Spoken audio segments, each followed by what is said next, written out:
যিনি আমাদের গাইড করছিলেন উনি ওই দাঁড়িয়ে আছেন।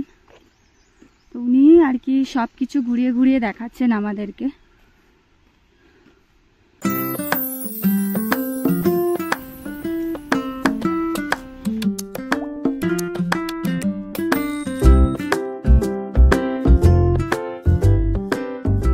Everyone, welcome to my channel. দার্জিলিংয়ের যে অফবিট এরিয়াতে ঘুরতে গেছিলাম তোমরা হয়তো আগে দুটো পার্টে অবশ্যই দেখেছো, যদি না দেখে থাকো তাহলে আমার ইউটিউব চ্যানেলে অবশ্যই গিয়ে দেখে এসো। ভোরবেলা 3:30টার সময় উঠে আমরা কাঞ্চনজঙ্ঘা দেখে আসার পরে হোমস্টেতে গিয়েছিলাম। আর পৌঁছে যাওয়ার পরে আমাদেরকে চা দেওয়া হয়েছিল। তো আমি একটু আশপাশটা একটু ঘুরে দেখছিলাম আর কিছু ফটো তুলছিলাম। তোমরা যারা আমার ফেসবুকে আছো তারা অবশ্যই হয়তো দেখেছো। তো একটু রেস্ট নেওয়ার পরে আমরা লাঞ্চের দিকে চলে যাই। লাঞ্চে ছিল ভাত, ডিমের ঝাল, স্যালাড, পাঁপড়, ডাল আর একটা সবজি। এখানের লোকেদের ব্যবহারগুলো এত ভালো ছিল আর একটুকুর জন্য মনে হবে না যে আমরা বাইরে কোথাও এসে লাঞ্চ করছিলাম। এনাদের ব্যবহারের কথা আমি যত বেশি বলবো ততই কম পড়ে যাবে। প্রচুর ভালো ব্যবহার ছিল। এনারা পুরো নিজেদের আত্মীয়কেও যতটা না আপন করে নেওয়া যায় তার থেকেও বেশি যেন এরা আপন করে নিচ্ছিল আমাদেরকে।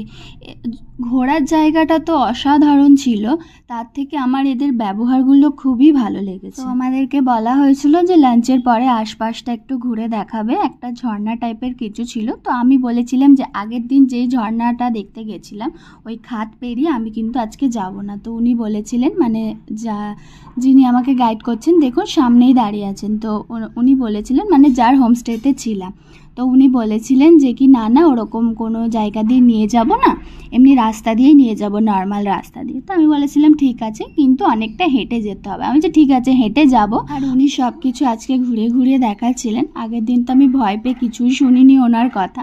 তো উনি সব কিছু দেখাচ্ছিলেন যে কোথায় কি আছে।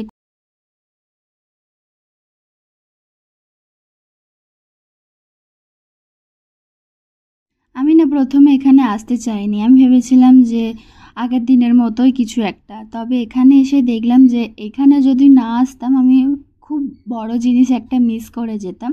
এখানে যেমন ঝর্ণার আওয়াজ ছিল, পাখির ডাক ছিল, আলাদাই একটা শান্তি ছিল এই জায়গাটার মধ্যে।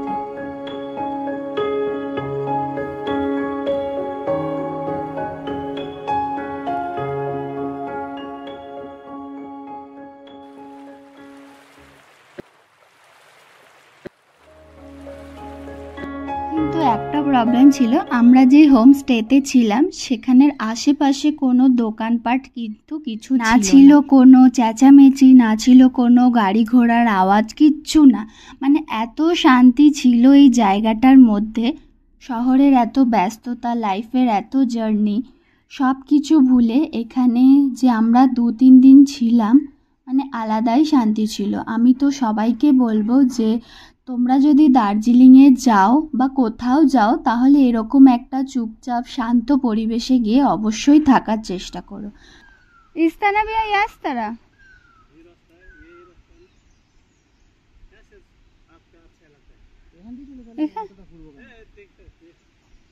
উনি বলছিলেন ওই দিক দিয়ে যাওয়ার জন্য রাস্তা আছে, তো এই দিক দিয়েও তোমরা যেতে পারো। তো আমরা এই রাস্তাটা দিয়ে যাচ্ছিলাম কারণ এই জায়গাটা আমার এত ভালো লাগছিল যে আমি এখানে কিছু রিলস বানাচ্ছিলাম।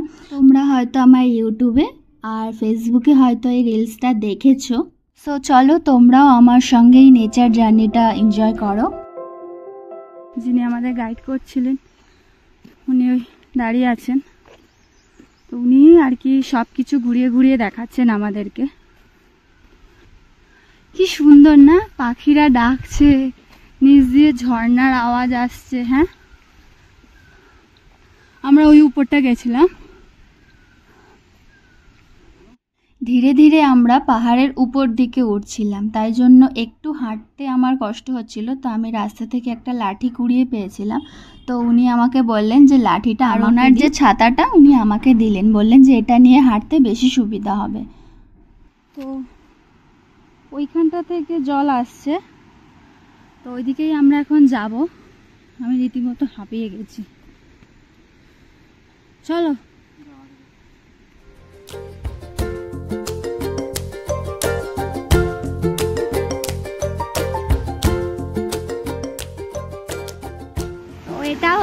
আর একটা নদী, মানে ওই সেমই নদী, এটা একটু উপরে এসে তারপরে প্রকৃতি উপভোগ করতে করতে পাখির ডাক শুনতে শুনতে অনেক কটা ফটো রিলস বানানোর পরে তো নদী আমরা দেখে বাড়ি চলে যাচ্ছিলাম, মানে হোমস্টেতে ফিরে যাচ্ছিলাম, কারণ অনেকটাই হাঁটতে হচ্ছিল আর আমি এত হাঁটতে পারছিলাম না।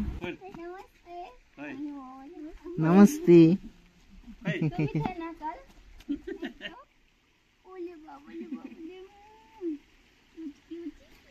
তোমরা যারা আমার এই ভিডিওটা ফার্স্ট পার্টটা দেখেছো তোমরা হয়তো অবশ্যই এই বাচ্চা মেয়েটাকে চিনবে। আগের পার্টে আমি যখন দেখেছিলাম ও একটু একটু লজ্জা পাচ্ছিল, আর আজকে দেখো আমারই হাত ধরে পুরো হোমস্টে অবধি গেছি। ও স্কুল থেকে ফিরছিল, তো রাস্তায় আমার সঙ্গে ওর দেখা হয়ে গেছিল। সবে ঘুরে এসে আমরা এখন কফি খাবো এখানে বসে। কি হয়েছে, মুডটা স্যাড কেন? আমরা যে হোমস্টেতে ছিলাম সেখানের উপরেও আর একটা রুম ছিল, তো আজকে আমরা ভাবলাম যে চলো পারমিশন নিয়ে আজকে উপরের রুমটাও ঘুরে আসি। যেহেতু কোনো টুরিস্ট ছিল না তাই জন্য আমরা গেছিলাম। হ্যাঁ, 1 2 3 4 5। ওয়াও, ছেলেদের গ্রুপ আসলে দিস ইজ দ্য বেস্ট। ওটা কি বাথরুম? এটা হ্যাঁ, খোলো খোলো খোলো, আমাকে যেতে দাও। বাহ, ভালো তো। উপরের জানলাটা খুলতে ঠিক এরকম একটা ভিউ আসছিল। আমিও আর ছাড়ি নাকি, একটা রিলস বানিয়েই নিয়েছি।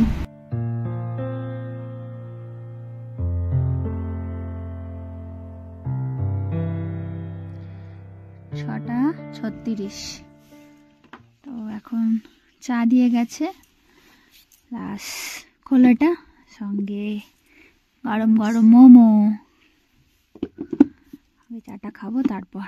আর এই চাটনিটা দেখি, এটা সেই সকালের চাটনিটাই। তো 6:30 নাগাদ আমরা চাটা খাওয়ার পরে আমরা বলেছিলাম যে আমরা তাড়াতাড়ি ডিনার করে নেব, তো 8:30 পৌনে 9টা নাগাদ আমাদেরকে ডিনার দিয়ে গেছিলো। রাতে ডিনার করার পর থেকে প্রচুর বৃষ্টি হচ্ছিল, আর সকালবেলা যখন ঘুম থেকে উঠে দেখি এরকম একটা ভিউ। তবে এইটুকুর জন্যই কিন্তু বৃষ্টিটা থেমেছিল।